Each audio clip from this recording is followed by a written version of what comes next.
আচ্ছা বলো তো কবি, মানুষ কতটুকু পড়ে, কতটুকু পোড়ালে তার অবশিষ্ট কিছুই আর থাকে না। আচ্ছা বলো তো কবি, মানুষ পোড়াতে কতটুকু কাঠের প্রয়োজন হয়, কতটুকু কাঠ দিয়ে তাকে পোড়ালে তার দেহের অস্তিত্ব খুঁজে পাওয়া যাবে না, কতটুকু কেরোসিন ঢেলে আগুন জ্বালিয়ে দিলে সেই আগুন দ্বিগুণ হবে, বলতে পারো কবি?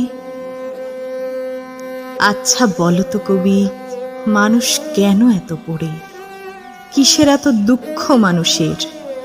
মানুষ বারবার দুঃখ পেয়ে কেন এত ভেঙে পড়ে, যে দুঃখ সইতে না পেরে বিরহের আগুনে তিল তিল করে নিজেকে পুড়িয়ে অঙ্গার করে দেয়?